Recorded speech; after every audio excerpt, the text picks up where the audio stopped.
ವೃಕ್ಷಮಾತಾ cinema ತಂಡಕ್ಕೆ ಸಾಲು ಸಾಲು ಸಂಕಷ್ಟಗಳು ಎದುರಾಗ್ತಿದೆ.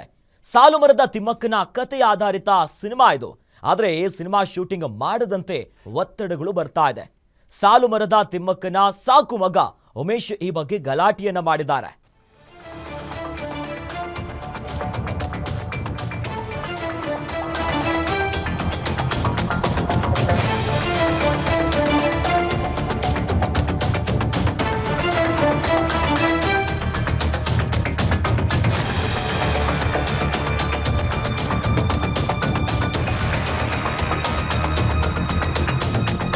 ಸಾಲು ಮರದ ತಿಮ್ಮಕ್ಕನ ಕಥೆ ಆಧಾರಿತ ಸಿನಿಮಾ ಶೂಟಿಂಗ್ಗೆ ಈಗ ಶೂಟಿಂಗ್ ಮಾಡದಂತೆ ಒತ್ತಡ ಬರ್ತಾ ಇದೆ.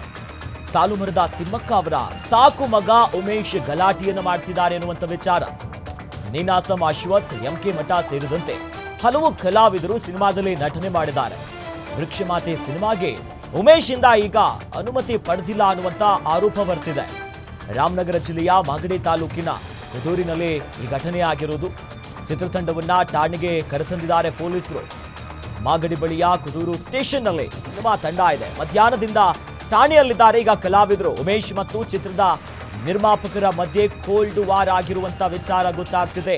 ಅಂದ್ರೆ ತಿಮ್ಮಕ್ಕ ಅವರ ಸಾಕು ಮಗ ಉಮೇಶ್ ಅವ್ರ ಹತ್ರ ಒಂದು ಪರ್ಮಿಷನ್ ತಗೊಂಡಿಲ್ಲ, ಅದ್ರ ಬಗ್ಗೆ ಕೇಳಿಲ್ಲ ಅನ್ನೋ ನಿಟ್ಟಿನಲ್ಲಿ ಚಿತ್ರತಂಡದ ಜೊತೆ ದೊಡ್ಡ ಮಟ್ಟದ ವಾಗ್ವಾದ ಆಗಿದೆ. ಹಾಗಾಗಿ ಸದ್ಯ ಚಿತ್ರತಂಡವನ್ನ ಪೊಲೀಸರು ಠಾಣೆಗೆ ಕರ್ಕೊಂಡ್ ಬಂದಿದ್ದಾರೆ. ಮಧ್ಯಾಹ್ನದಿಂದ ಅಲ್ಲೇ ಇದ್ದಾರೆ. ಈ ನಿಟ್ಟಿನಲ್ಲಿ ಈಗ ಉಮೇಶ್ ಮತ್ತು ಚಿತ್ರದ ನಿರ್ಮಾಪಕರ ಮಧ್ಯೆ ಮಾತು ಒಂದಿಷ್ಟು ಕೋಲ್ಡ್ ವಾರ್ಗೆ ಕಾರಣ ಆಗಿ ಚಿತ್ರತಂಡಕ್ಕೆ ಸಂಕಷ್ಟಗಳ ಮೇಲೆ ಸಂಕಷ್ಟ ಎದುರಾಗಿದೆ. ಹೇಳ್ರಿ, ಫೋನ್ ಮಾಡ್ರಿ, ಮತ್ತೆ ಬನ್ನಿ ಸರ್, ಫೋನ್ ಮಾಡ್ರಿ ಈಗ ಅವ್ರಿಗೆ, ಉಮೇಶ್ ಅವ್ರಿಗೆ. ಬನ್ನಿ ತೋರಿಸಿ, ಬನ್ನಿ ಹೋಣ, ಬನ್ನಿ ಬನ್ನಿ ಸ್ಟೇಷನ್ ಹೇಳ್ರಿ, ಅಲ್ಲಿ ಮಾಡಬೇಡ್ರಿ ಅಂತ ಹೇಳ್ರಿ ಅವ್ರಿಗೆ.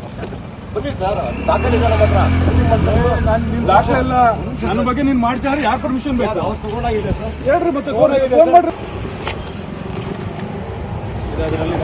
ಉಮೇಶ್ವರೇ, ಉಮೇಶ್ವರೇ, ಇವರು ಅವರೇ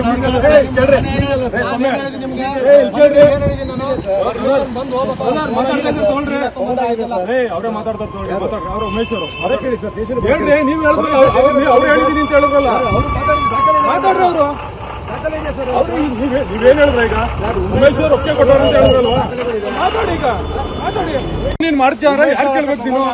ಹೇಳ್ರಿ, ಫೋನ್ ಮಾಡ್ರಿ, ಮತ್ತೆ ಬನ್ನಿ ಸರ್, ಫೋನ್ ಮಾಡ್ರಿ ಈಗ ಅವ್ರಿಗೆ, ಉಮೇಶ್ ಅವ್ರಿಗೆ. ಮಾತಾಡ್ಸಪ್ಪ, ಅದನ್ನೇ ಬನ್ನಿ ತೋರಿಸಿ, ಬನ್ನಿ ಹೋಣ, ಬನ್ನಿ ಬನ್ನಿ ಸ್ಟೇಷನ್ ಹೇಳ್ರಿ, ಅಲ್ಲಿ ಮಾಡಬೇಡ್ರಿ ಅಂತ ಹೇಳ್ರಿ ಅವ್ರಿಗೆ. ಬನ್ನಿ ಸರ್, ದಾಖಲೆ ದಾಖಲೆ ಎಲ್ಲ ನನ್ನ ಬಗ್ಗೆ ನೀನ್ ಮಾಡ್ತಾರೆ, ಯಾರು ಪರ್ಮಿಷನ್ ಬೇಕು ಹೇಳ್ರಿ, ಮತ್ತೆ ಫೋನ್ ಮಾಡ್ರಿ. ಉಮೇಶ್ವರೇ, ಉಮೇಶ್ವರೇ, ಇವರು ಅವರೇ